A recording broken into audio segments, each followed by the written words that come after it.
ഈ വാർത്താ ദിനത്തിലെ പ്രധാന റിപ്പോർട്ടുകളുമായി വാർത്താമഴ ആരംഭിക്കുന്നു. ഞാൻ എസ് വിജയകുമാർ. കർണാടകയിലെ ഷിരൂരിൽ മണ്ണിടിച്ചിലിൽ കാണാതായ അർജുന്റെ ലോറി കണ്ടെത്തി. ഗംഗാവാലി പുഴയുടെ തീരത്തിനും പുഴയിലെ മൺകൂനയ്ക്കും ഇടയിലായാണ് ലോറിയുള്ളത്. നാവികസേനയുടെ സോണാർ പരിശോധനയിൽ ലോറിയുടെ സ്ഥാനം സ്ഥിരീകരിച്ചു. മുങ്ങൽ വിദഗ്ധർ ലോറിയുടെ അടുത്തേക്ക് എത്താൻ ശ്രമിച്ചെങ്കിലും ശക്തമായ മഴയും പുഴയിലെ കുത്തൊഴുക്കും തിരിച്ചടിയായി. ഡ്രോൺ പരിശോധനയ്ക്കായി റിട്ടയർഡ് ജനറൽ ഇന്ദ്രബാലന്റെ നേതൃത്വത്തിലുള്ള സംഘം അങ്കോളയിലെത്തി. രാത്രി 11 മണി വരെ രക്ഷാദൗത്യം തുടരുമെന്നും നാളെയോടെ ലക്ഷ്യത്തിലെത്തുമെന്നും കാർവാർ MLA സതീഷ് കൃഷ്ണ സെയിൻ പറഞ്ഞു.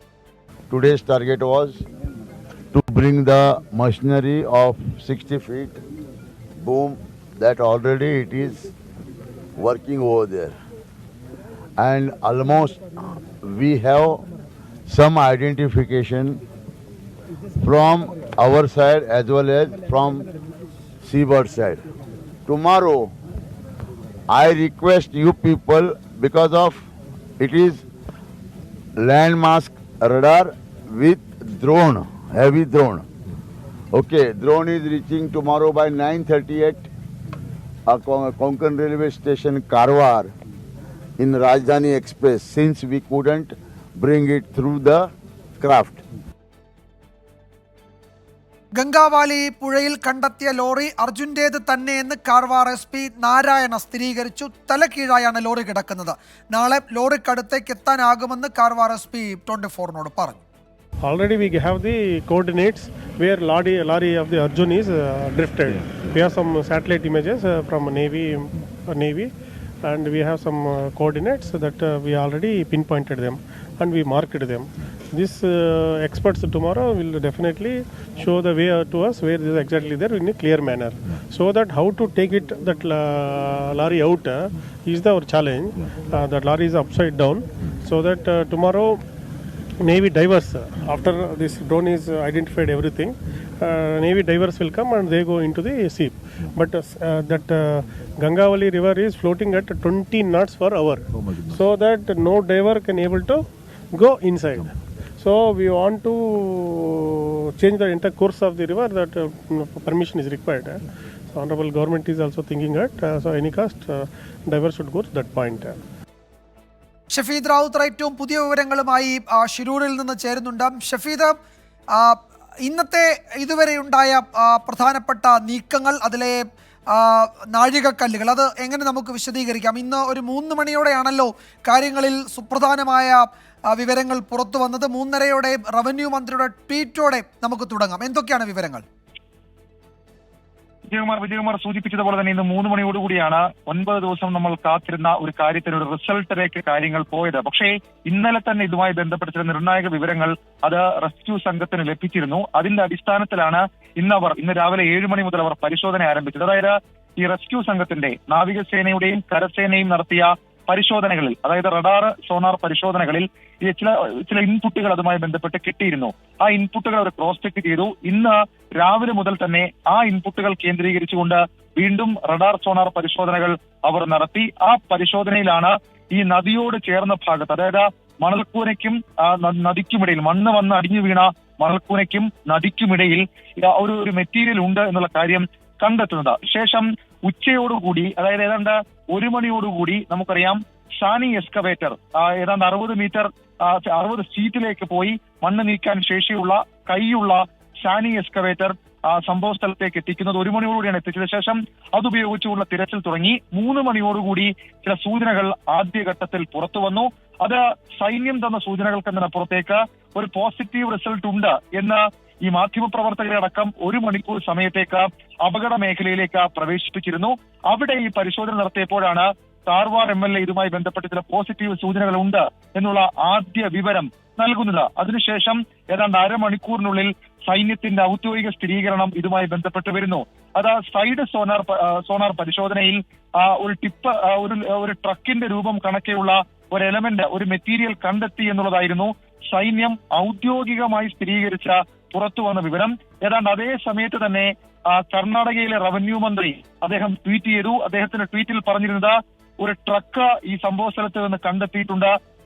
ഈ ആധുനിക പരിശോധനയിൽ അതിൽ കേന്ദ്രീകരിച്ചുകൊണ്ട് കൂടുതൽ പരിശോധന നടത്തുന്നു എന്നുള്ളതായിരുന്നു അദ്ദേഹത്തിന്റെ ട്വീറ്റ്. അതോടുകൂടി കാര്യങ്ങളിൽ ഏതാണ്ട് വ്യക്തതയും ധാരണയും ഒക്കെ ഉണ്ടായി.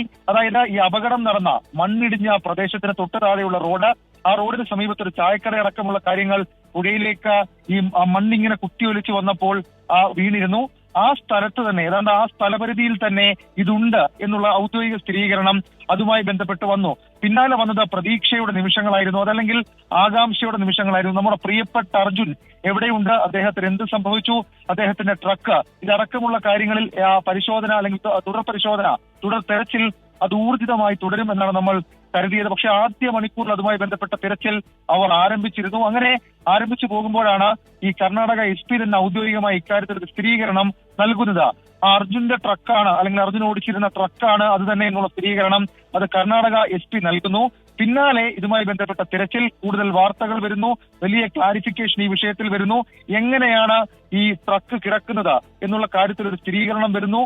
തൊട്ടടുത്ത മിനിറ്റിൽ തന്നെ ഈ കാർവാർ SP അടക്കമുള്ള ഉദ്യോഗസ്ഥർ നേവിയുടെ ബോട്ടിൽ, അവരുടെ ഡിങ്കി ബോട്ടിൽ ഈ സ്ഥലത്തേക്ക്, ഈ ട്രക്ക് ഉണ്ടെന്ന് സംശയിക്കുന്ന സ്ഥലത്തേക്ക് യാത്ര തിരിച്ചു. പക്ഷേ ഒരൊറ്റ ബോട്ടിന് മാത്രമാണ് വളരെ അടുത്തേക്ക് എത്താൻ കഴിഞ്ഞത്. കാരണം അപ്പോഴേക്കും കാലാവസ്ഥ നമ്മൾ നോക്കി മാറുന്ന സാഹചര്യം ഉണ്ടായി. അതായത് നമ്മൾ നോക്കി നിൽക്കുമ്പോൾ ആ പ്രദേശത്ത് മഴ പെയ്യുന്നത് കഴിഞ്ഞ കുറച്ച് ദിവസങ്ങളായി നമ്മൾ കാണുന്ന ഒരു കാഴ്ചയാണ്. ആ പ്രദേശത്ത് ഈ പോസിറ്റീവ് റിസൾട്ടിലേക്കുള്ള വഴിമധ്യേ വീണ്ടും കാലാവസ്ഥ വില്ലനാകുന്നു, ഈ തിരച്ചിലിന് എതിരാകുന്നു. ശക്തമായ മഴ, അതിനുമപ്പുറത്തേക്ക് ഗംഗാവാലിയിലെ അടിയൊഴുക്ക് കൂടുന്നുണ്ട്, ജലനിരപ്പ് കൂടുന്നുണ്ട്. നല്ല ചുവന്ന നിറത്തിൽ, അല്ലെങ്കിൽ ചെളിയുടെ നിറത്തിൽ കലങ്ങി മറിഞ്ഞാണ് ആ പുഴ ആ സമയത്ത് ഒഴുകിയത്. അതോടുകൂടി ഈ നാവികസേനയ്ക്ക് അല്ലെങ്കിൽ നേവി സംഘത്തിന് ഈ ട്രക്കുണ്ട് എന്ന് സൂചന ലഭിച്ച സ്ഥലത്തേക്ക് പോകാൻ പറ്റാത്ത സാഹചര്യം ഉണ്ടാകുന്നു. തൊട്ടടുത്ത നിമിഷം ഈ പ്രദേശമാകെ വലിയ മഴയും കാറ്റും ഉണ്ടാകുന്നു. അങ്ങനെ ഇന്നത്തെ രക്ഷാപ്രവർത്തനം, ഇന്നത്തെ തിരച്ചിൽ അവർക്ക് അവസാനിപ്പിക്കേണ്ടി വന്നൊരു സാഹചര്യത്തിലേക്ക് കാര്യങ്ങൾ പോയി. അതിനു മുൻപ് ഈ കാർവാർ MLA അടക്കം പറഞ്ഞത് ഇന്ന് രാത്രി അർദ്ധരാത്രി വരെ പരിശോധന നടത്താൻ തങ്ങൾ സജ്ജരാണ്, കാലാവസ്ഥ അനുകൂലമാണെങ്കിൽ മാത്രം. പക്ഷേ കാലാവസ്ഥ പ്രതികൂലമായി. അതോടുകൂടി നമ്മുടെ കാത്തിരിപ്പിന്റെ മണിക്കൂറുകളും കൂടി എന്നുള്ളതാണ് ഏറ്റവും പ്രധാനപ്പെട്ട കാര്യം. ഇനി ഈ ടൈം ലൈനിൽ ഏറ്റവും അവസാനമായി നമുക്ക് കൂട്ടിച്ചേർക്കാനുള്ള ഒരു വിവരം നമുക്കറിയാം. നമ്മൾ പ്രതീക്ഷയോടെ കാത്തിരുന്നത്, രാവിലെയൊക്കെ നമ്മൾ പ്രതീക്ഷയോടെ കാത്തിരുന്നത് നാളത്തെ ഡ്രോൺ പരിശോധനയായിരുന്നു. ആ ഡ്രോൺ പരിശോധനയ്ക്കുള്ള ഇന്ദ്രപാലനും സംഘവും, റിട്ടയർഡ് മേജർ ഇന്ദ്രപാലനും സംഘവും അങ്കോളയിൽ എത്തിയിട്ടുണ്ട്. ജില്ലാ ഭരണകൂടവുമായും അതേപോലെ തന്നെ ഇവിടുത്തെ മറ്റ് അധികൃതരുമായും അവർ ചർച്ച നടത്തി. നാളെ 4 പ്രധാനപ്പെട്ട പരിശോധനകൾ ഒരേ സമയം നടക്കും. അതിൽ വിജയകുമാർ ഏറ്റവും പ്രധാനപ്പെട്ട കാര്യം, നമുക്ക് എടുത്തു പറയേണ്ട കാര്യം, നമ്മളിപ്പോൾ കൊണ്ടുവന്നിട്ടുള്ള ഷഫീദ്, അതിലേക്ക് വരുന്നതിന് മുൻപ്, നാളത്തെ കാര്യം നമ്മൾ പരിശോധിക്കുന്നതിന് മുൻപ്, ഇന്ന് ഒരു 10-11 മണി വരെ തെരച്ചിൽ നടത്താൻ തയ്യാറാണ് എന്നാണ് MLA പറഞ്ഞത്, SP പറഞ്ഞത്. പക്ഷേ മഴ ഒരു തടസ്സമാണ്. എന്താണ് ഇപ്പോഴത്തെ സാഹചര്യം? മഴയ്ക്ക് ശമനമുണ്ടായിട്ടുണ്ടോ? അങ്ങനെയാണെങ്കിൽ ഈ ലോറി ഒന്ന് ലോക്ക് ചെയ്ത് അവിടെ സൂക്ഷിക്കുക എന്നത് പ്രധാനമാണല്ലോ. ഇത് ഒഴുകിപ്പോകാനുള്ള സാധ്യത ഇപ്പോഴുമുണ്ട്, അവിടെ നിന്ന് നിരങ്ങിപ്പോകാനുള്ള സാധ്യത നമ്മളുടെ കയ്യകലത്തിൽ നിൽക്കുന്നതാണ്. ഇനി അത് നഷ്ടപ്പെട്ടുകൂടാ. അപ്പോൾ അതിന് പറ്റുന്ന സാഹചര്യം പുഴയിലുണ്ടോ? വിജയകുമാർ, നിലവിൽ അതില്ല എന്നുള്ളതൊരു യാഥാർത്ഥ്യമാണ്. കാരണം ഞാൻ മുൻപ് സൂചിപ്പിച്ചതുപോലെ തന്നെ ഈ പ്രദേശത്ത് നിന്ന് മഴ പൂർണ്ണമായും മാറുന്നില്ല. അല്പസമയം മുൻപ്, അതായത് നമ്മളുടെ വാർത്താ മഴ ഇത് തുടങ്ങുന്നതിന് ഒരു 10 മിനിറ്റ് മുൻപ് ഈ പ്രദേശത്ത് കനത്ത മഴയായിരുന്നു. പക്ഷേ പെട്ടെന്ന് ഇപ്പോൾ നമ്മൾ സംസാരിക്കുന്ന ഈ സമയത്ത് ഈ പ്രദേശത്ത് മഴയില്ല. അതൊരു യാഥാർത്ഥ്യമാണ്. പക്ഷേ എങ്കിൽ കൂടി ജലനിരപ്പ് താഴുന്നില്ല, അടിയൊഴുക്ക് കാര്യമായിട്ടുണ്ട്. അതിനുമപ്പുറത്തേക്ക് വിസിബിലിറ്റി ഇഷ്യൂ ഉണ്ട്. രാത്രിയായി ഇനി റെസ്ക്യൂ സംഘത്തിന് അവിടെ തുടരുന്നതിൽ, മഴ ഇങ്ങനെ തുടരുന്ന ഒരു സാഹചര്യത്തിൽ അടുത്തൊരു അപകടം അവർ പ്രതീക്ഷിക്കാം. ഒരു പക്ഷേ അതടക്കമുള്ള കാര്യങ്ങൾ തിരിച്ചടിയാകും എന്നൊരു വിലയിരുത്തൽ അവരെ സംബന്ധിച്ചിട്ടുണ്ട്. അതുകൊണ്ട് തന്നെയാണ് അവരിപ്പോൾ ഈ റെസ്ക്യൂ ഓപ്പറേഷൻ താൽക്കാലികമായി നിർത്തിയിട്ടുള്ളത്. അതേസമയം ഞാൻ മുൻപ് സൂചിപ്പിച്ചതുപോലെ തന്നെ നാളത്തേക്കിനുള്ള ഓപ്പറേഷനുകൾ, നാളത്തേക്കുള്ള റെസ്ക്യൂ പ്രവർത്തനവുമായി ബന്ധപ്പെട്ട് ചില ആളുകൾ ആ പ്രദേശത്തേക്ക് എത്തി പരിശോധനകളും അല്ലെങ്കിൽ അത് ക്രമീകരിക്കുന്ന വിധത്തിലേക്കുള്ള ചില നടപടികളും സ്വീകരിക്കുന്നുണ്ട്. പക്ഷേ ഈ സാഹചര്യത്തിൽ ഇനി നമുക്ക് ഈ രാത്രി തിരച്ചിൽ അസാധ്യമാണ്. വിസിബിലിറ്റി ഇഷ്യൂ ഉണ്ട്. മാത്രമല്ല അവിടേക്ക് എത്താൻ നേവി സംഘത്തിന് ആ ബോട്ടുകൾ അവിടേക്ക് ഇറക്കാനൊക്കെ പ്രശ്നമുണ്ട്. കാരണം അതൊരു ഒരു ഒറ്റപ്പെട്ട തുരുത്തായി മാറിയിട്ടുണ്ട് വിജയകുമാർ. കാരണം മണ്ണ് വീണു, മണ്ണിടിഞ്ഞു എന്നതിനപ്പുറത്തേക്ക്, കാലാവസ്ഥ മോശമായ സാഹചര്യം എന്നതിനപ്പുറത്തേക്ക് അവിടേക്ക് നമ്മൾ ഒരു ഒറ്റപ്പെട്ട പൂർണ്ണ തുരുത്തായി മാറി എന്നുള്ളത് നമ്മൾ ഈ ദിവസങ്ങളിലൊക്കെ കണ്ടതാണ്. ഇന്നത് ആവർത്തിക്കുന്ന സാഹചര്യം ഉണ്ടായി. നമ്മൾ നോക്കി നിൽക്കുമ്പോൾ മഴ വീഴുന്നുണ്ട്. അത് ചെറിയ മഴയൊന്നുമല്ല വിജയകുമാർ. നമുക്ക് നിൽക്കാൻ കഴിയാത്തത്ര കാറ്റ്.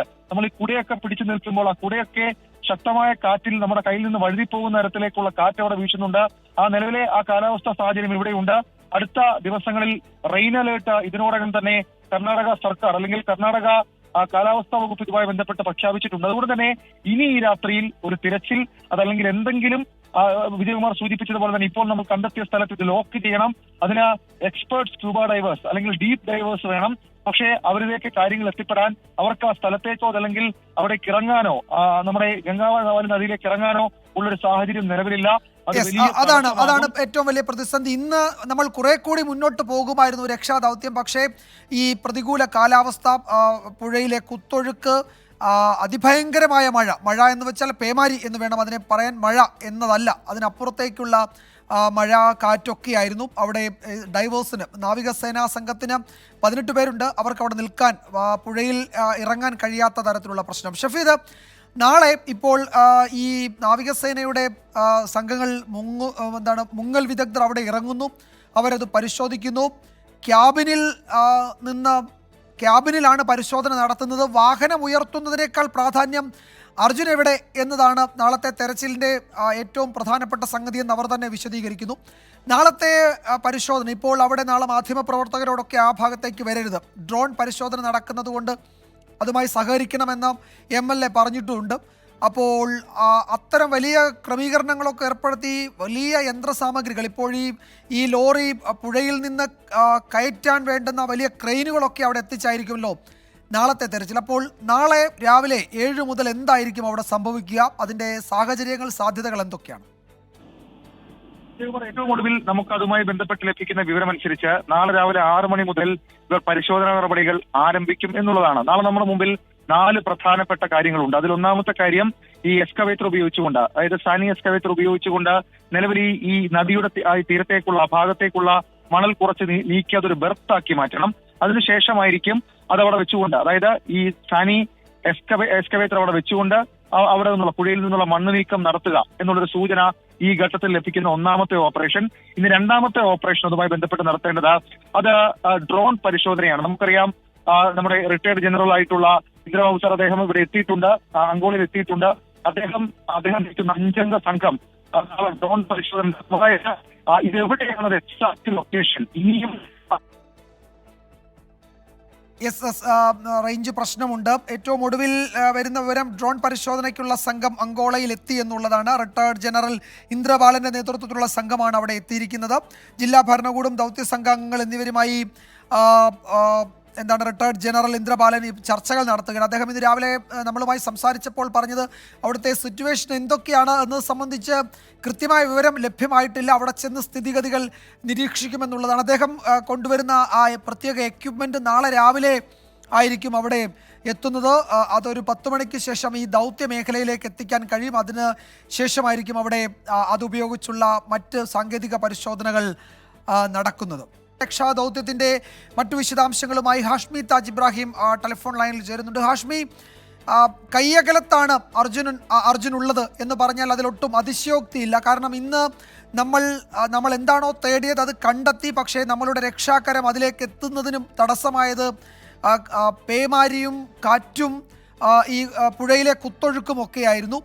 നാളെ ഇപ്പോൾ ഞാൻ മനസ്സിലാക്കുന്നത് നാളെ യെല്ലോ അലേർട്ടാണ് അവിടെ ഉള്ളതെന്ന്. ഏറ്റവും ഒടുവിലെ കാലാവസ്ഥാ റിപ്പോർട്ടുകൾ അവിടെ അവിടേക്ക് വരുന്ന മഴമേഘങ്ങളുടെ അളവ് കുറയുന്നുണ്ട്. ഒരു പക്ഷേ ഇന്ന് രാത്രി വൈകിയും നാളെ രാവിലെയും ഒക്കെയായി മഴ കുറയും എന്നാണ് പറയുന്നത്. നമുക്കറിയില്ല, അതെപ്പോഴും മാറിമറിയാം.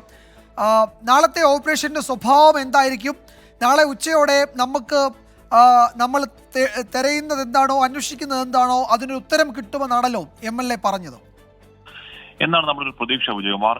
MLA-മാർ 2 MLA-മാരും പറയുന്നത് നാളെ ഏറ്റവും നിർണായകമായ ദിവസമാണ്. നാളെ ഉച്ചയോടുകൂടി തന്നെ ഒരു അന്തിമ റിസൾട്ട്, ഒരു ഫൈനൽ പ്രഖ്യാപനം അല്ലെങ്കിൽ ഫൈനൽ റിസൾട്ട് നാളെ അറിയാൻ കഴിയും എന്നാണ് പറയുന്നത്. ഇന്നിപ്പോൾ വിജയകുമാർ പറഞ്ഞ മട്ടിൽ അസാധ്യമായ മഴയായിരുന്നു. അങ്ങേയറ്റത്തെ മഴ, വലിയ കാറ്റ്, അങ്ങേയറ്റം പ്രതികൂലമായ കാലാവസ്ഥ എന്ന് പറഞ്ഞ വിജയകുമാർ ഇന്ന് നമ്മൾ എനിക്ക് ദിവസം അത്രയും മഴ പെയ്യുന്നുണ്ടെങ്കിൽ കൂടിയും ഇടവിട്ട് പെയ്യുന്ന വലിയ മഴയാണെങ്കിൽ ഇന്നിപ്പോൾ ഈ ലോറി കണ്ടെത്തി അല്ലെങ്കിൽ ഇതിന്റെ GPS ഇതിന്റെ സിഗ്നൽ കിട്ടി ലൊക്കേഷൻ കണ്ടെത്തി എന്ന് നമ്മൾ വാർത്ത കൊടുത്തപ്പോൾ തുടങ്ങിയ മഴയാണ്. ആ മഴ അങ്ങനെ നിന്ന് പെയ്യലായിരുന്നു എന്ന് പറഞ്ഞാൽ നമ്മൾ ഈ ദിവസങ്ങൾ കണ്ട മഴ പോലെ ആയിരുന്നില്ല. അത് എന്തോ ഒരു തരം ഒരു നിർഭാഗ്യം പോലെ തോന്നി വിജയകുമാർ. അങ്ങേയറ്റത്തെ വലിയ മഴ എന്ന് പറഞ്ഞാൽ ഈ ദിവസങ്ങൾ പെയ്ത ഏറ്റവും വലിയ മഴ ഇന്ന് വൈകുന്നേരം നമ്മുടെ ഈ ശ്രമം തുടങ്ങുമ്പോൾ മുതലാണ് ആ പെരുമഴ പെയ്തത്. ആ പെരുമഴയിൽ ഒരു കാരണവശാൽ രക്ഷാ ദൗത്യം നടത്താൻ കഴിയില്ല നമുക്ക് അപ്പോൾ തന്നെ അറിയാമായിരുന്നു. അങ്ങനെ തന്നെ സംഭവിക്കുന്നു. എന്നാലും ഇന്ന് രാത്രി ഈ ലോറി കണ്ടെത്തിയ സാഹചര്യത്തിൽ ഇന്ന് രാത്രി രക്ഷാദൗത്യം തുടരുക എന്നുള്ള ആലോചനയിലൊക്കെ അവിടെ ഉന്നതതല സംഘം എത്തിയിരുന്നതാണ്. പക്ഷേ ഈ പ്രതികൂലമായ കാലാവസ്ഥയിൽ അത് തുടരാൻ കഴിഞ്ഞില്ല. 11 മണി വരെ നാവികസേനാ സംഘങ്ങൾ അവിടെ തുടരും എന്നൊക്കെ KM അഷ്റഫ് MLA പറയുന്നുണ്ടായിരുന്നു. എങ്കിൽ കൂടി നമുക്കറിയാം അത് എഫക്റ്റീവ് ആവില്ല. കാര്യം ഇനി ചെയ്യേണ്ടത് നാവികസേന ഡൈവർമാർ പുഴയുടെ അടിത്തട്ടിലേക്ക് ഇറങ്ങുക, ഈ ലോറിയുടെ കൃത്യമായ ലൊക്കേഷൻ നിർണ്ണയിക്കുക, അതിനുശേഷം ഇതിനെ ലോക്ക് ചെയ്യാനും ടക്ക് ചെയ്ത് പൊക്കാനുമുള്ള ബാക്കി കാര്യങ്ങൾ അതിന് പ്ലാൻ ചെയ്യുക എന്നുള്ളതാണ്. അപ്പോൾ ഒരു കാരണവശാലും ഇന്നിപ്പോ നേവിയുടെ ഡൈവർ സംഘത്തിന് അതിനുള്ളിലേക്ക് ഇറങ്ങാൻ കഴിയുന്ന സാഹചര്യമല്ല. മാത്രമല്ല മഴ ഇവിടെ മാത്രമല്ല വിജയകുമാർ, ഞാൻ അന്വേഷിക്കുമ്പോൾ ഈ പുഴയുടെ മറുകരയിൽ അങ്ങേയറ്റത്ത് ഒക്കെ വൃഷ്ടിപ്രദേശങ്ങളിലൊക്കെ അസാധ്യമായ വലിയ മഴ പെയ്യുന്നുണ്ട്. അപ്പോൾ സ്വാഭാവികമായും ഈ പുഴയിലേക്ക് ആ വലിയ നീരൊഴുക്ക് എത്തും. അങ്ങനെ വരുമ്പോൾ അടിയൊഴുക്ക് വളരെ ശക്തമാകും. അതാണ് ഇന്ന് സംഭവിച്ചത്. ഇനി നാളെയാണ് നമ്മുടെ പ്രതീക്ഷാ നിർഭരമായ ദിവസം. ആ ദിവസത്തിലേക്ക് പ്രതീക്ഷയോടെ ആകാംക്ഷയോടെ നമ്മൾ കാത്തിരിക്കുകയാണ്. ഈ രാത്രി ഇന്നലെ രാത്രി വലിയ മഴ ഇടവിട്ട് പെയ്യുന്നുണ്ട്. ഇന്ന് രാത്രി അധികം മഴ പെയ്യാതിരുന്നാൽ, വൃഷ്ടിപ്രദേശങ്ങളിൽ മഴ പെയ്യാതിരുന്നാൽ കുറച്ചൊരു നീരൊഴുക്ക് എന്ന് പറഞ്ഞാൽ ഇന്നലെ ഈ പുഴയുടെ നീരൊഴുക്കിൽ ഈ പുഴ തെളിഞ്ഞിരുന്നു. ഈ പുഴയുടെ നീരൊഴുക്കിൽ അല്ലെങ്കിൽ അടിയൊഴുക്കിൽ അല്പം ഒരു കുറവുണ്ടായിരുന്നു. ഇന്ന് വൈകുന്നേരത്തോടുകൂടി അത് മാറി. ഇന്ന് രാത്രി ഈ വൃഷ്ടിപ്രദേശങ്ങളിൽ കാര്യമായ വലിയ ഭീകര മഴ പെയ്യുന്നില്ല എങ്കിൽ ഈ അടിയൊഴുക്കിന് കുറവുണ്ടാകും. നേവിയുടെ സംഘത്തിന് പൂർണ്ണമായ അടിയൊഴുക്ക് നിന്നതിന് ശേഷം മാത്രം ഇറങ്ങുക എന്നതല്ല, ഈ ഇറങ്ങാൻ കഴിയുന്ന സേഫായി ഇറങ്ങാൻ കഴിയുന്ന ഏത് സാഹചര്യം ഉണ്ടെങ്കിൽ അപ്പോൾ ജമ്പ് ചെയ്യാൻ തയ്യാറായി നിൽക്കുന്നു നമ്മുടെ നാവികസേനാംഗങ്ങൾ. അപ്പോൾ നാളെ അടിയൊഴുക്ക് അല്പം കുറവുണ്ടായി കഴിഞ്ഞാൽ, പെരുമഴ ഈ മട്ടിൽ പെയ്യാതിരുന്നു കഴിഞ്ഞാൽ നാളെ അധികം വൈകാതെ തന്നെ ഇറങ്ങി, അതായത് രാവിലെയോടുകൂടി തന്നെ ഇറങ്ങി ഇതിന്റെ ബാക്കി പരിപാടികളിലേക്ക്, ബാക്കി ഈ ലോറി ഉയർത്തുക എന്ന ഏറ്റവും നിർണായകമായ ആ ദൗത്യത്തിലേക്ക് കടക്കുകയാണ്. ലക്ഷ്മി, ഇപ്പോൾ അറിയുന്നത് നാളെ ഇപ്പോൾ ലോറി ഉയർത്തുന്നു എന്നതിനപ്പുറത്തേക്ക് അതിനുള്ളിലെ പരിശോധന നടത്തുക എന്നുള്ളതാണ്. അർജുൻ എവിടെ എന്നതിനെ തിരയിലാണ് രാവിലെ നടക്കുക എന്നാണല്ലോ. അപ്പോൾ അതിന് നാവികസേനയുടെ ടീം ഇപ്പോൾ തന്നെ സജ്ജമാണ്. അപ്പോൾ ഈ കാലാവസ്ഥ അനുകൂലമാണ് എങ്കിൽ, പുഴയിലെ നീരൊഴുക്കിന് ശക്തി കുറഞ്ഞിട്ടുണ്ടെങ്കിൽ രാവിലെ തന്നെ അത് നടക്കുമായിരിക്കും അല്ലേ? ലോറി ഉയർത്തലിന് വേണ്ടുന്ന ഹെവി മെഷീനറി, വലിയ ക്രെയിനുകളൊക്കെ അവിടെ എത്തിക്കുന്നത് അത് സമാന്തരമായി നടക്കുമെങ്കിലും ആദ്യം നടക്കുക ഈ ലോറിയിലേക്ക് എത്തി അതിന്റെ ക്യാബിൻ തുറന്ന് പരിശോധന തന്നെ ആയിരിക്കുമല്ലോ ഉറപ്പായും, അല്ലേ? ഉറപ്പായും കാർവാർ എസ് പി നൽകുന്ന സൂചന അത് തന്നെയാണ്. നമ്മൾ ഈ ലോറിയുടെ കാര്യം ചോദിക്കുമ്പോൾ നമ്മുടെ ആദ്യ പ്രിഫറൻസ് അർജുൻ, അതങ്ങനെ തന്നെയാണ്, അർജുൻ തന്നെയാണെന്ന് പറയുന്നു. അപ്പോ ഈ ലോറിയുടെ ഇത് ഇങ്ങനെ കീഴ്മേൽ മറിഞ്ഞു കിടക്കുകയാണ്. വിജയകുമാർ, സ്വാഭാവികമായും അതിന്റെ ബുദ്ധിമുട്ടുകളുണ്ട്. ലോറിക്കുള്ളിൽ എന്താണ് സംഭവിക്കുന്നത് എന്ന് ഉറപ്പായും അറിയണം. അപ്പോൾ നാവികസേനാ സംഘങ്ങൾ നാളത്തെ ആദ്യ ലക്ഷ്യം, ഫസ്റ്റ് പ്രയോറിറ്റി ഈ വാഹനത്തിലേക്ക് എത്തുക, ഈ വാഹനത്തിലേക്ക് എത്തി ഈ ക്യാബിൻ തുറന്ന് പരിശോധിക്കുക എന്നുള്ളത് തന്നെയാണ്. വളരെ പ്രതീക്ഷാ നിർഭരം പ്രാർത്ഥനാപൂർവ്വം കാത്തിരിക്കുന്ന അർജുന്റെ ബന്ധുക്കൾ മാത്രമല്ല, കേരളം ഒന്നാകെ അർജുൻ നമ്മുടെ കൂട്ടത്തിൽ ഒരാൾ, നമ്മുടെ ഒരു ബന്ധു പോലെയൊക്കെ തോന്നുന്ന ദിവസങ്ങളാണ് ഈ ദിവസങ്ങൾ. അപ്പൊ കേരളം ഒന്നാകെ പ്രാർത്ഥിക്കുന്നു. അർജുന്റെ സഹോദരി ഭർത്താവ് ജിതിനുമായി സംസാരിച്ചിരുന്നു. എല്ലാവരും പ്രാർത്ഥിക്കുക എന്നൊരൊറ്റ വാക്ക് മാത്രമേ പറഞ്ഞു. പക്ഷേ ഉണ്ടാകാൻ സാധ്യതയുള്ള ഒരു വർസ്റ്റ് കേസ് സിനറിയോ ഉറപ്പായും ജിതിനടക്കമുള്ളവർ മനസ്സിൽ കാണുന്നുണ്ട്. അത് ഇത്ര ദിവസം, നാളെ 10ാം ദിവസമാണ് വിജയം, ഓർത്തോളം നാളെ 10ാം ദിവസമാണ്. എന്തായാലും നാളെ മറ്റു തടസ്സം ഉണ്ടാവുന്നില്ലെങ്കിൽ, കാലാവസ്ഥ പ്രതികൂലമാവുന്നില്ലെങ്കിൽ, നാളെ വിചാരിച്ച പോലെ കാര്യങ്ങൾ നടക്കുകയാണെങ്കിൽ രാവിലെ ഒരു 10:30-11 മണിയോടെ നിർണായകമായ ആ വല്ലാത്ത ചോദ്യത്തിന്റെ ഉത്തരം നമുക്ക് കിട്ടും എന്ന് തന്നെയാണ് നമുക്ക് പ്രതീക്ഷ. അതോടൊപ്പം തന്നെ നാളെ ഇപ്പൊ അങ്കോളയിലേക്ക് മുൻ മേജറിന്റെ സംഘം എത്തിയിട്ടുണ്ട്. ഡ്രോൺ സംവിധാനങ്ങൾ എത്തിയിട്ടുണ്ട്. നാളെ ആ ഡ്രോൺ ഉപയോഗിച്ചുള്ള പരിശോധന തുടങ്ങുകയാണ്. ഈ ഡ്രോൺ ഉപയോഗിച്ചുള്ള പരിശോധനയുടെ പ്രത്യേകത എന്താണ്? ഈ മുകൾ തട്ടിൽ നിന്നുകൊണ്ട് തന്നെ താഴെത്തട്ടിൽ നടക്കുന്ന സംഭവങ്ങൾ വളരെ ഭംഗിയായി കാണാൻ കഴിയുക എന്നുള്ളതാണ്. എന്ന് പറഞ്ഞാൽ എത്രമാത്രം കരങ്ങി മറിഞ്ഞൊഴുകിയാലും വളരെ വിസിബിളായി കാണാൻ കഴിയുക എന്നുള്ളതാണ് ആ സംവിധാനത്തിന്റെ പ്രയോജനം, പ്രത്യേകത. അപ്പൊ ഈ ലോറിയുടെ കിടപ്പും, അത് ഈ ലോറി ഉയർത്തുമായി ബന്ധപ്പെട്ടാണ്. ഈ ലോറിയുടെ കിടപ്പും അതുമായി ബന്ധപ്പെട്ട കാര്യങ്ങൾ കുറച്ചുകൂടി എവിഡന്റായി, കുറച്ചുകൂടെ ക്ലിയർ ആയി കാണാൻ ഈ ഡ്രോൺ സംവിധാനം കഴിയും. അങ്ങനെ നാളെ ഈ പറയുന്ന സാങ്കേതിക സംവിധാനങ്ങളെല്ലാം ഒത്തുചേരുന്ന, അതേസമയം തന്നെ ഈ പറയുന്ന ക്രെയിന്, വിഞ്ചർ ആവശ്യമായ, ഈ ലോറി പുഴയിൽ നിന്ന് പൊക്കാൻ ആവശ്യമായ എല്ലാ സംവിധാനങ്ങളും സെറ്റാണ് എന്ന് MLA മാർ നമ്മളോട് അല്ലാതെ പറയുന്നുണ്ട്. എന്ന് പറഞ്ഞാൽ ഒരു ഫോൺ കോളിൽ എത്തിച്ചേരാൻ പരുവത്തിനെല്ലാം സ്വരുക്കൂട്ടി വെച്ചിട്ടുണ്ട്. അതിലൊക്കെ പ്രധാനം നാളെ ഈ ലോറിയുടെ ക്യാബിനിൽ എന്ത് എന്നുള്ളത് തന്നെയാണ്. വിജയകുമാർ, നാളെ രാവിലെ നാവികസേന അംഗങ്ങൾക്ക് ജമ്പ് ചെയ്യാൻ കഴിയുന്ന കാലാവസ്ഥയാണെങ്കിൽ അവർ ജമ്പ് ചെയ്യുകയാണെങ്കിൽ ഉറപ്പായും ശരി ഹാഷ്മി, അതാണ് നാളെ അതിന് പറ്റുന്ന തരത്തിൽ കാലാവസ്ഥ കൂടി അനുകൂലമാകണം.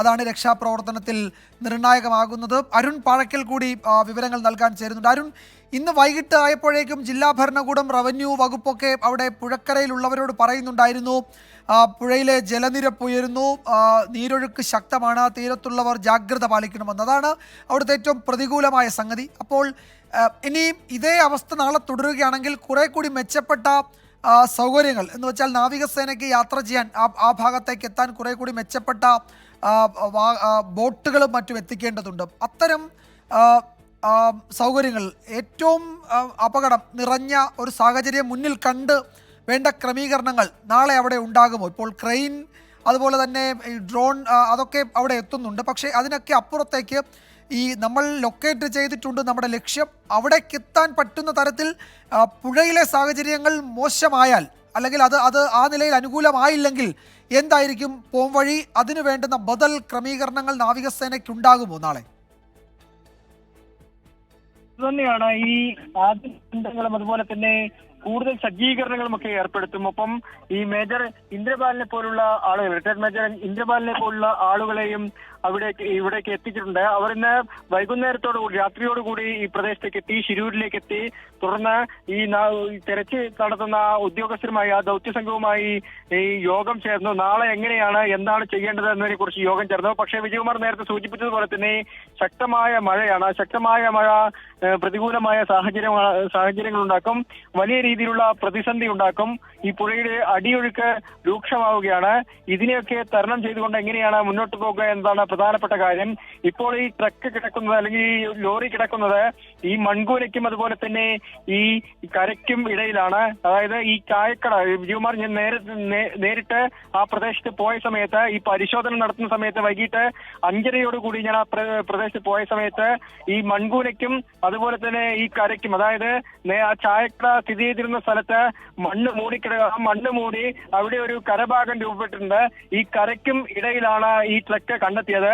MLA-യും SP-യും ഉൾപ്പെടെയുള്ള ആളുകൾ അവിടേക്ക്, അതായത് ഈ ട്രക്ക് കിടക്കുന്ന സ്ഥലത്തേക്ക് നാവികസേനയുടെ ബോട്ടുകളിൽ എത്തിയിരുന്നു. പക്ഷേ അതിശക്തമായ കാറ്റ്, അതിശക്തമായ മഴ, ഒപ്പം നല്ല രീതിയിലുള്ള അടിയൊഴുക്ക്, കർണാടക ഉൾവരത്തിലൊക്കെ നല്ല രീതിയിൽ മഴയുണ്ട്, നല്ല ശക്തമായ അടിയൊഴുക്ക് ഈ പുഴയിലുണ്ട്. അപ്പൊ ഇതിനെയൊക്കെ പ്രതിരോധിച്ചുകൊണ്ട് ആ ട്രക്കിനെ അവിടെ നിന്ന് കയറ്റുക എന്നത് വളരെയേറെ പ്രയാസകരമാണ്. ഈ ട്രക്ക് അവിടെ കാര്യം MLA ഉൾപ്പെടെയുള്ളവരുമായി ആ സമയത്ത് അവർ സംസാരിച്ചപ്പോൾ മനസ്സിലായ കാര്യം, ഇപ്പോൾ യന്ത്രങ്ങൾ ഉപയോഗിച്ച് ആ ട്രക്കിനെ പെട്ടെന്ന് പൊക്കിയെടുക്കാൻ സാധിക്കുന്നില്ല. അതുകൊണ്ട് തന്നെ മുങ്ങൽ വിദഗ്ധന്മാരാരെങ്കിലും അവിടെ പോയി ആ ട്രക്കിനടുത്ത് പോയി അതിനെ എവിടെയെങ്കിലും ലോക്ക് ചെയ്തിടുക, അത് ഒഴുകി പോവാതിരിക്കുക, അല്ലെങ്കിൽ ഇപ്പോൾ കിട്ടിയ ലൊക്കേഷനിൽ നിന്ന് തെന്നിമാറാതിരിക്കുക, ഇതാണ് പ്രധാനമായും ലക്ഷ്യമിടുന്നത്.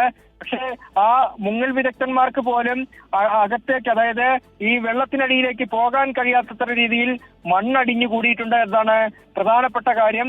മാത്രമല്ല ഈ അടിയൊഴുക്കും വളരെയേറെ പ്രതിസന്ധി സൃഷ്ടിക്കുന്നുണ്ട്.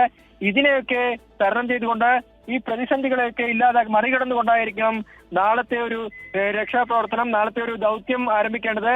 അത് ഇനി എന്ത് ചെയ്യും എന്നതിനെ കുറിച്ച് ഇന്ന് വൈകുന്നേരത്തോടുകൂടി യോഗം ചേർന്നു. എന്തായാലും നാളെ രാവിലെ ഈ ഒരു പ്രതിസന്ധി ഘട്ടങ്ങൾ, അതായത് ശക്തമായ മഴയോ ശക്തമായ കാറ്റുമില്ലെങ്കിൽ അതിരാവിലെ തന്നെ തെരച്ചിൽ ആരംഭിക്കാനുള്ള, അതിരാവിലെ തന്നെ ഈ ലോറി കരയ്ക്കെത്തിക്കാനുള്ള ഒരു ശ്രമമാണ് നടത്തുക. പക്ഷേ മഴയും അതുപോലെ തന്നെ ശക്തമായ നാളെ അരുൺ ഒരു നിമിഷം തുടരുക. നാളെ എന്താണ് നടക്കുന്നതെന്നത് സംബന്ധിച്ചുള്ള ചില വിവരങ്ങൾ ഔദ്യോഗികമായി ഇപ്പോൾ വരുന്നുണ്ട്. അതിലേറ്റവും പ്രധാനം ലോറി പുറത്തെടുക്കുന്നതിനല്ല, അർജുനെ കണ്ടെത്തുന്നതിനാണ് പ്രഥമ പരിഗണന എന്നാണ് സൈന്യം അറിയിക്കുന്നത്. അതിന് ഈ ഡൈവേഴ്സിനെ, നാവികസേനയുടെ മുങ്ങൽ വിദഗ്ധരെ അവിടെ ഇറക്കുകയും ആ ക്യാബിനിൽ പരിശോധന നടത്തുകയും ചെയ്യുക എന്നതാണ് ആദ്യത്തെ ജോലി. അതിൽ അർജുൻ ഉണ്ടോ എന്ന് കണ്ടെത്തുന്നതിനാണ് പ്രഥമ പരിഗണന. അതാണ് ആദ്യം അവിടെ നടക്കുന്നത്. അതിനുശേഷമാണ് ഈ ട്രക്ക് പുറത്തെടുക്കുന്നതിനെ പറ്റി അതിൻ്റെ മറ്റു ക്രമീകരണങ്ങളിലേക്ക് പോവുക. മുങ്ങൽ വിദഗ്ധർ ഈ പുഴയിലേക്ക് ഇറങ്ങി പരിശോധന നടത്തും നാളെ എന്നുള്ളതാണ് ഈ സേനാ കേന്ദ്രങ്ങളൊക്കെ അറിയിക്കുന്നത്. അവരുടെ പരിശോധനയ്ക്ക് വേണ്ടുന്ന ക്രമീകരണങ്ങൾ ഇപ്പോൾ പുഴയിൽ ഇതേ തോതിൽ നീരൊഴുക്കാണെങ്കിൽ മറ്റു ചില ക്രമീകരണങ്ങൾ ഏർപ്പെടുത്തേണ്ടി വരും. ഇതിൽ വെള്ളം കുറെ കൂടി കുറയുകയാണെങ്കിൽ രാവിലെ തന്നെ നാവികസേനയുടെ മുങ്ങൽ വിദഗ്ധർ പുഴയിൽ ഇറങ്ങി ആ വാഹനത്തിനടുത്തെത്തും.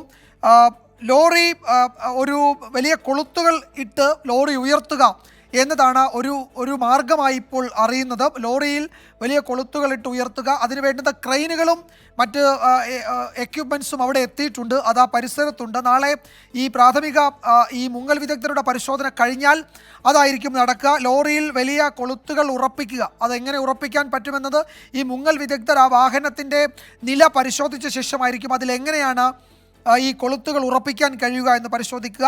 സ്കൂബ ഡൈവേഴ്സ് താഴെ ഇറങ്ങി അവർ തന്നെ ആയിരിക്കും ഈ ട്രക്കിൽ ഈ കൊളുത്ത് ഉറപ്പിക്കുന്ന ജോലി അവർ തന്നെ ആയിരിക്കും. അത് വളരെ ശ്രമകരം എന്ന് വെച്ചാൽ ഭഗീരഥ പ്രയത്നം തന്നെ അതിന് വേണ്ടി വരുമെന്ന് സേനാ കേന്ദ്രങ്ങൾ അറിയിക്കുന്നുണ്ട്.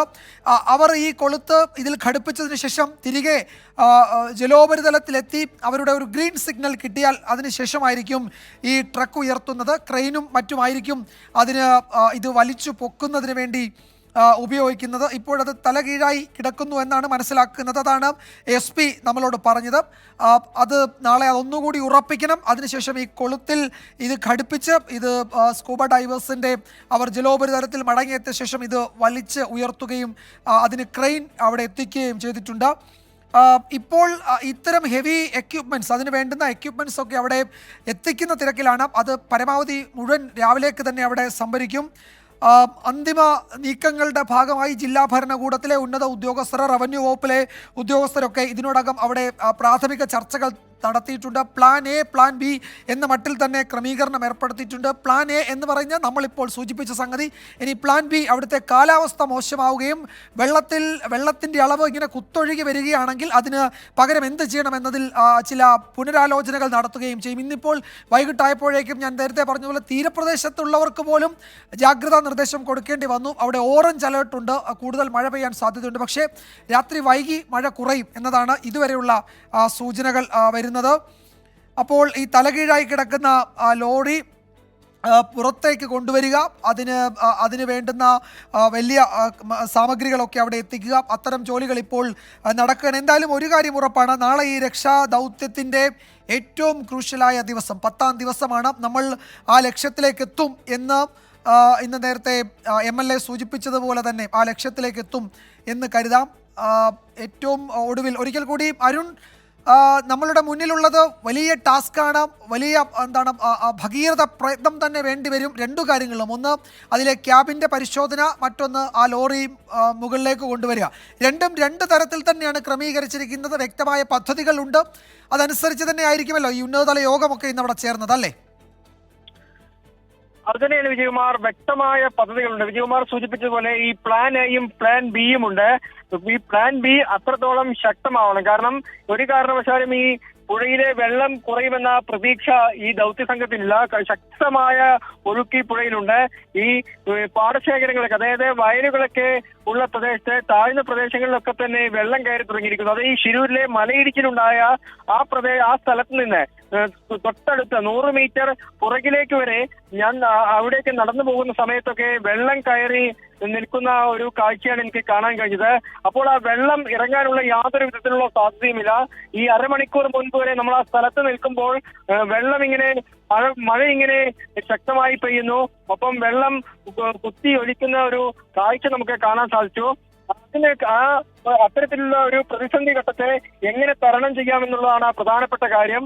അതിനുവേണ്ടിയുള്ള പ്രയത്നമായിരിക്കും നാളെ ഉണ്ടാവും. നാളെ ഈ മുങ്ങൽ വിദഗ്ധന്മാരൊക്കെ ഈ വെള്ളത്തിനടിയിലേക്ക് പോയി ആ വാഹനത്തെ, ആ ലോറിയെ ലോക്കിട്ട് ഉറപ്പിക്കണം. ഒപ്പം ഈ ലോറിയെ പൊക്കണം, അർജുനെ കണ്ടെത്തണം, അർജുനെ പുറത്തെടുക്കുക എന്നുള്ളതാണ്. അർജുൻ അതിനുള്ളിൽ ഉണ്ടെങ്കിൽ പുറത്തെടുക്കുക, അർജുനെ കണ്ടെത്തുക എന്നുള്ളതാണ് പ്രഥമ പരിഗണനയായി ഈ സൈന്യം മുന്നോട്ട് വെക്കുന്നത്. എന്തായാലും അതിനുള്ള തയ്യാറെടുപ്പുകളൊക്കെ തന്നെ ഇപ്പോൾ പൂർത്തിയായി. രാത്രിയോടുകൂടി യന്ത്രങ്ങളൊക്കെ എത്തിക്കും, ആ പ്രദേശത്തേക്ക് എത്തിക്കുമെന്നാണ് അറിയാൻ സാധിച്ചത്. ഇപ്പോൾ നിലവിൽ തെരച്ചിൽ അവസാനിപ്പിച്ചിട്ടുണ്ട്. പക്ഷേ രാത്രിയോടുകൂടി യന്ത്രങ്ങൾ എത്തിക്കാനുള്ള ഒരു നടപടിക്രമങ്ങളൊക്കെ പൂർത്തിയായി. ഈ കാലാവസ്ഥ പ്രതികൂലമാകാതിരുന്നാൽ, കാലാവസ്ഥ അനുകൂലമായാൽ നാളെ ഉച്ചയോടുകൂടി ഈ ലോറിയിൽ നിന്ന് അർജുൻ ഉണ്ടെങ്കിൽ ലോറിയിൽ നിന്ന് അർജുനെ പുറത്തെത്തിക്കാൻ സാധിക്കും, ലോറി ഉയർത്താൻ സാധിക്കുമെന്ന പ്രതീക്ഷയാണ് ഇപ്പോൾ ദൗത്യസംഘം വെച്ചു പുലർത്തുന്നത്. എന്തായാലും ഒരു ശുഭപ്രതീക്ഷയാണ് ഈ ലോറി. ഉറപ്പായും അതാണ്, ശുഭപ്രതീക്ഷയുണ്ട്. നാളെ അതിൽ നമുക്ക് ഒരു കൺക്ലൂഷനിലേക്ക് എത്താൻ കഴിയും. പ്രിയപ്പെട്ട പ്രേക്ഷകർ, ആ ദൃശ്യങ്ങളിൽ കാണുന്ന ആ വലിയ വെളിച്ചമുള്ളതാണ്, ആ ഭാഗമാണ് യഥാർത്ഥത്തിൽ ഈ നമ്മുടെ ദൗത്യത്തിൻ്റെ ഒരു കോർ ഏരിയ എന്ന് പറയുന്നത്, അതിൻ്റെ കേന്ദ്രസ്ഥാനം എന്ന് പറയുന്നത്. അവിടെയാണ് ഈ ദൗത്യം ആകെ പുരോഗമിക്കുകയും അതിൻ്റെ എല്ലാ ക്രമീകരണങ്ങളും കേന്ദ്രീകരിക്കുകയും ചെയ്യുന്നത്. അവിടേക്കാണ് നാളത്തെ ശ്രദ്ധ മുഴുവൻ കേന്ദ്രീകരിക്കാൻ പോകുന്നത്. രാവിലെ 6 മുതൽ തന്നെ അവിടെ ദൗത്യസംഘം എത്തും. ആദ്യ പടി എന്ന് നമ്മൾ നേരത്തെ പറഞ്ഞത്, നാവികസേനാ സംഘത്തിന് വെള്ളത്തിലേക്ക് ഇറങ്ങി പരിശോധനയ്ക്ക് സാധ്യമാകുമോ എന്നുള്ളതാണ്. അത് രാവിലെ തന്നെ നടക്കും. നേരത്തെ അർജുൻ്റെ ബന്ധുക്കളുടെ പ്രതികരണം അല്പസമയം മുമ്പ് നമുക്ക് ലഭിച്ചിരുന്നു. എല്ലാവരും പ്രാർത്ഥനയോടെ കാത്തിരിക്കണമെന്നാണ് അവരും പറയുന്നത്. നമുക്ക് ആ പ്രതികരണത്തിലേക്ക് പോകാം. ഇത്രയും ദിവസത്തെ കാത്തിരിപ്പിന് ശേഷം ഇന്നാണ് ഒരു ഫൈൻഡിങ് എന്ന് പറഞ്ഞത് ഉണ്ടായിരിക്കുന്നത്.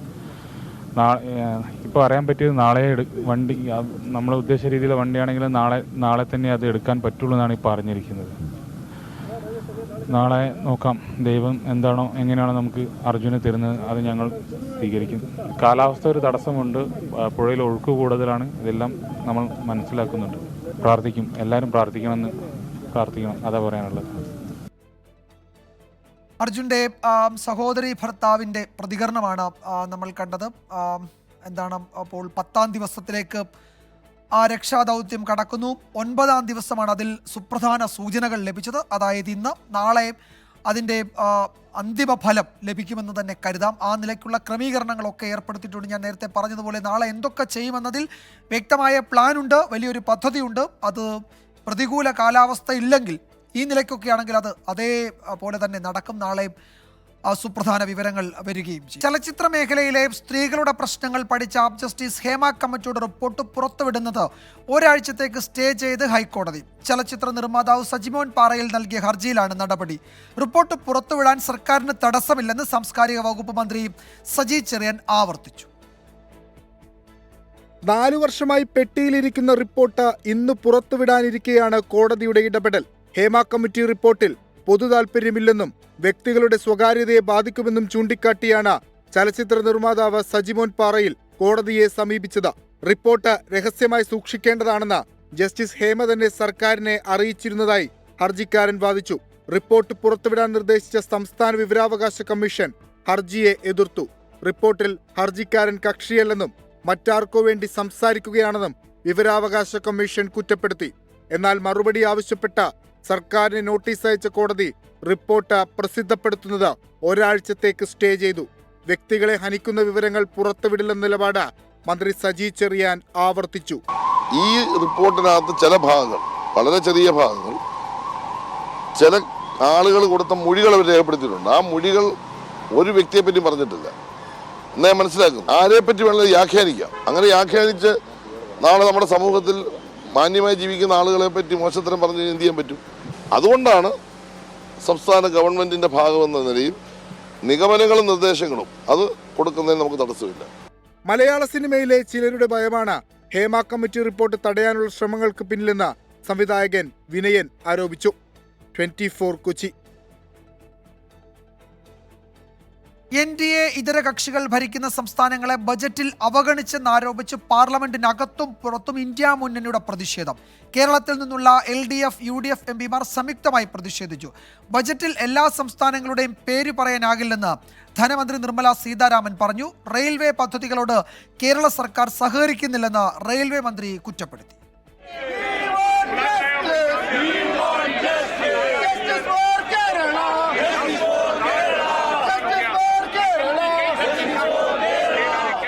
സഭയ്ക്കകത്തും പുറത്തും പ്രതിപക്ഷ പ്രതിഷേധം വിരമ്പിയ ദിനമായിരുന്നു ഇന്ന്. കേരളത്തെ ബഡ്ജറ്റിൽ അവഗണിച്ചു എന്നാരോപിച്ച് ഇടതു വലത് ഭേദമന്യേ അംഗങ്ങൾ പ്രതിഷേധിച്ചു. ഇന്ത്യ മുന്നണി ഘടകകക്ഷികളും ഫെഡറൽ തത്വം പാലിക്കാതെയാണ് ബഡ്ജറ്റ് എന്നാരോപിച്ച് രംഗത്തെത്തി. ലോക്സഭയും രാജ്യസഭയും സമ്മേളിച്ചപ്പോൾ സഭയ്ക്കകത്തേക്കും പ്രതിഷേധം വ്യാപിച്ചു. ഏതെങ്കിലും സംസ്ഥാനത്തിന്റെ പേര് ബഡ്ജറ്റ് പ്രസംഗത്തിലില്ലെങ്കിൽ അതിനർത്ഥം ആ സംസ്ഥാനത്തെ അവഗണിച്ചു എന്നല്ലെന്ന് ധനമന്ത്രി നിർമ്മല സീതാരാമന്റെ മറുപടി. If the speech does not mention the name of a particular state, Does it mean that the schemes of the government of India, the programs of government of India, സംസ്ഥാനത്തോടുള്ള ബഡ്ജറ്റ് അവഗണനയിൽ പ്രതിഷേധിക്കാൻ മുഖ്യമന്ത്രി പിണറായി വിജയൻ നീതി ആയോഗ് യോഗം ബഹിഷ്കരിക്കും. ശബരിപാത സംബന്ധിച്ച വിഷയത്തിൽ സുപ്രധാന തീരുമാനം കേന്ദ്രം ഇന്ന് സഭയിൽ രേഖാമൂലം വ്യക്തമാക്കി. അങ്കമാലി എരുമേലി പാതയ്ക്ക് പകരം ചെങ്ങന്നൂർ പമ്പ പാത പരിഗണിക്കും. റെയിൽ പദ്ധതികളോട് സംസ്ഥാന സർക്കാർ ഉചിത സമീപനമല്ല സ്വീകരിക്കുന്നതെന്ന് കേന്ദ്ര റെയിൽവേ മന്ത്രി വിമർശിച്ചു. ജഗൻമോഹൻ റെഡ്ഡിയുടെ നേതൃത്വത്തിലുള്ള പ്രതിഷേധത്തിനും ഇന്ന് രാജ്യതലസ്ഥാനം സാക്ഷിയായി. ആന്ധ്രാപ്രദേശിൽ തെലുങ്കുദേശം പാർട്ടി സർക്കാർ സംവിധാനങ്ങൾ ദുരുപയോഗപ്പെടുത്തി YSR കോൺഗ്രസ് പ്രവർത്തകരുടെ ജനാധിപത്യാവകാശവും ജീവിക്കാനുള്ള അധികാരവും കവരുന്നതായി ആരോപിച്ചായിരുന്നു സമരം. ആർ രാധാകൃഷ്ണൻ, 24, ഡൽഹി. നേപ്പാളിലെ കാഠ്മണ്ഡുവിൽ ടേക്ക് ഓഫിനിടെ വിമാനം തകർന്ന് 18 പേർ മരിച്ചു. പൈലറ്റ് ഗുരുതരാവസ്ഥയിൽ ചികിത്സയിലാണ്. ത്രിഭുവൻ അന്താരാഷ്ട്ര വിമാനത്താവളത്തിലാണ് അപകടമുണ്ടായത്. നേപ്പാൾ പ്രധാനമന്ത്രി KP ശർമ്മ ഒലി അപകട സ്ഥലം സന്ദർശിച്ചു.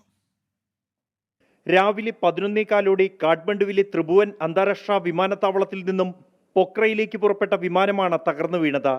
ശൗര്യ എയർലൈൻസിന്റെ CRJ-7 വിമാനം പറന്നുയരുന്നതിനിടെ തകർന്നു വീണ തീപിടിച്ചു. 2 ജീവനക്കാരടക്കം 19 പേരാണ് അപകട സമയത്ത് വിമാനത്തിൽ ഉണ്ടായിരുന്നത്. 18 പേർ അപകടത്തിൽ മരിച്ചതായി civil aviation authority of Nepal സ്ഥിരീകരിച്ചു. ഗുരുതരമായി പരിക്കേറ്റ പൈലറ്റിനെ ആശുപത്രിയിലേക്ക് എയർലിഫ്റ്റ് ചെയ്തു. മരിച്ചവരിൽ ഒരു വിദേശ പൗരനും ഒരു സ്ത്രീയും ഉൾപ്പെടുന്നു. അപകടത്തെക്കുറിച്ച് സിവിൽ ഏവിയേഷൻ അതോറിറ്റിയിൽ നിന്നും റിപ്പോർട്ട് തേടിയ നേപ്പാൾ പ്രധാനമന്ത്രി KP ശർമ്മ ഒലി അപകട സ്ഥലം സന്ദർശിച്ചു. സാങ്കേതിക തകരാറാണ് അപകട കാരണമെന്നാണ് പ്രാഥമിക നിഗമനം. എന്നാൽ ഇക്കാര്യം ഔദ്യോഗികമായി സ്ഥിരീകരിച്ചിട്ടില്ല. 24, ഡൽഹി. മുംബൈയിൽ യുദ്ധക്കപ്പലിന് തീപിടിച്ചതിന് പിന്നാലെ കാണാതായ നാവികന്റെ മൃതദേഹം കണ്ടെത്തി. സിമാൻ സിതേന്ദ്ര സിംഗ് ആണ് മരിച്ചത്. കേടുപാടുണ്ടായത് INS ബ്രഹ്മപുത്രയിലാണ്. തകരാർ പരിഹരിക്കാനുള്ള നടപടികൾ ഉടൻ തുടങ്ങും. ഞായറാഴ്ചയാണ് മുംബൈ ഡോക്യാർഡിൽ നാവികസേനാ കപ്പലായ INS ബ്രഹ്മപുത്രയ്ക്ക് തീപിടിക്കുന്നത്. തീപിടുത്തത്തിനിടെ വെള്ളത്തിലേക്ക് എടുത്തുചാടിയ നാവികനാണ് ജീവൻ നഷ്ടമായത്. നീന്തി കരയിലേക്ക് എത്താൻ ശ്രമിച്ചെങ്കിലും പരാജയപ്പെടുകയായിരുന്നു. 2 ദിനം നീണ്ട തെരച്ചിലിനൊടുവിലാണ് സിതേന്ദ്ര സിംഗിന്റെ മൃതദേഹം കണ്ടെത്തിയത്. തീപിടുത്തത്തെ തുടർന്ന് കപ്പൽ ഒരു വശത്തേക്ക് ചെരിഞ്ഞ നിലയിലാണ്. ഇത് നേരെയാക്കാനുള്ള ശ്രമം ഇതുവരെ ബലം കണ്ടില്ല. കപ്പലിന് ഗുരുതര തകരാർ സംഭവിച്ചെന്നാണ് വിലയിരുത്തൽ. തകരാർ പരിഹരിക്കാനുള്ള നടപടികൾ തുടങ്ങാൻ നാവികസേനാ മേധാവി നിർദ്ദേശിച്ചു. ഇന്നലെ നാവികസേനാ മേധാവി അഡ്മിറൽ ദിനേശ് ത്രിപാഠി മുംബൈയിലെത്തി നേരിട്ട് വിവരശേഖരണം നടത്തിയിരുന്നു.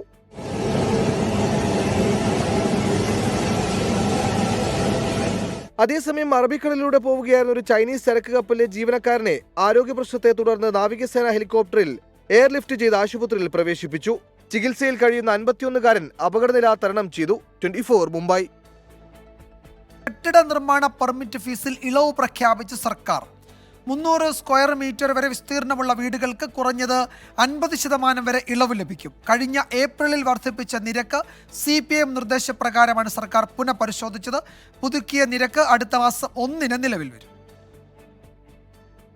81 സ്ക്വയർ മീറ്റർ മുതൽ 300 സ്ക്വയർ മീറ്റർ വരെ വിസ്തീർണമുള്ള വീടുകൾക്ക് പെർമിറ്റ് ഫീസിൽ കുറഞ്ഞത് 50% ഇളവ് ലഭിക്കും വിധമാണ് പുതുക്കിയ നിരക്ക്. 81 മുതൽ 150 സ്ക്വയർ മീറ്റർ വരെ വിസ്തീർണമുള്ള വീടുകൾക്ക് ഗ്രാമപഞ്ചായത്തുകളിൽ സ്ക്വയർ മീറ്ററിന് 50 രൂപയിൽ നിന്ന് 25 രൂപയായി ഫീസ് കുറയും. മുനിസിപ്പാലിറ്റികളിൽ 70 രൂപയിൽ നിന്ന് 35 രൂപയായും കോർപ്പറേഷനിൽ 100 രൂപയിൽ നിന്ന് 40 രൂപയുമായാണ് പെർമിറ്റ് ഫീസ് കുറയുക. 151 മുതൽ 300 സ്ക്വയർ മീറ്റർ വരെയുള്ള വീടുകളുടെ ഫീസ് പഞ്ചായത്തുകളിൽ സ്ക്വയർ മീറ്ററിന് 100 രൂപ എന്നതിൽ നിന്ന് 50 രൂപയായും മുനിസിപ്പാലിറ്റികളിൽ 120 നിന്ന് 60 രൂപയായും കോർപ്പറേഷനിൽ 150 നിന്ന് 70 രൂപയുമാകും. 300 സ്ക്വയർ മീറ്ററിന് മുകളിലുള്ള വീടുകളുടെ നിരക്ക് പഞ്ചായത്തുകളിൽ 150 നിന്ന് 100 രൂപയായി കുറയ്ക്കും. മുനിസിപ്പാലിറ്റികളിലും കോർപ്പറേഷനുകളിലും 200 നിന്ന് 150 ആകും. വ്യവസായ വാണിജ്യ കെട്ടിടങ്ങളുടെ നിരക്കിൽ 58% വരെ കുറവ് വരുത്തിയിട്ടുണ്ട്. ഓഗസ്റ്റ് 1 പുതുക്കിയ നിരക്ക് പ്രാബല്യത്തിൽ വരും. നിലവിൽ കേരളത്തിൽ ഉള്ളത് ഇന്ത്യയിലെ ഏറ്റവും കുറഞ്ഞ നിരക്കുകളായിരുന്നു. സ്ക്വയർ മീറ്ററിന് 7 രൂപ എന്നതാണ് ഗ്രാമപഞ്ചായത്തുകളിൽ, 15 രൂപയാണ് നഗരസഭകളിലുണ്ടായിരുന്ന നിരക്ക്. ഈ പെർമിറ്റ് ഫീസും പൂർണ്ണമായും തദ്ദേശ സ്ഥാപനങ്ങൾക്ക് മാത്രമുള്ള വരുമാനമാണ്. ചില്ലിക്കാശ് പോലും സംസ്ഥാന സർക്കാരിന് അതിൽ നിന്ന് കിട്ടുന്നില്ല. ഇങ്ങനെ ഒരു വലിയ നികുതി ഭാരമാണ് ഒറ്റയടിക്ക് ഇത്രയും വർദ്ധിപ്പിക്കേണ്ടിയിരുന്നില്ല എന്നുള്ളൊരു പൊതു അഭിപ്രായവും വന്നത് സർക്കാർ ഗൗരവത്തോടു കൂടി തന്നെ കണക്കിലെടുക്കുന്നു. അതിൻ്റെ അടിസ്ഥാനത്തിൽ ഇക്കാര്യത്തിൽ ഇളവുകൾ വരുത്താൻ തീരുമാനിക്കുകയാണ്. ആറാം ധനകാര്യ കമ്മീഷന്റെ നിർദ്ദേശപ്രകാരം കഴിഞ്ഞ ഏപ്രിൽ മുതൽ നിരക്കുകൾ 25% വർദ്ധിപ്പിച്ചിരുന്നു. ഇത് തെരഞ്ഞെടുപ്പിലടക്കം തിരിച്ചടിയായെന്ന വിലയിരുത്തലിനെ തുടർന്നാണ് സർക്കാർ ഇളവ് പ്രഖ്യാപിക്കുന്നത്. പെർമിറ്റ് ഫീസ് വർധന പുനഃപരിശോധിക്കാൻ CPIM സർക്കാരിനോട് ആവശ്യപ്പെട്ടിരുന്നു. ഒരു വർഷത്തെ വസ്തുനികുതി ഏപ്രിൽ 30-നകം അടയ്ക്കുകയാണെങ്കിൽ 5% റിബേറ്റും സർക്കാർ പ്രഖ്യാപിച്ചു. 24 തിരുവനന്തപുരം. ഈ റിപ്പോർട്ടോടെ വാർത്താമഴ അവസാനിക്കുന്നു.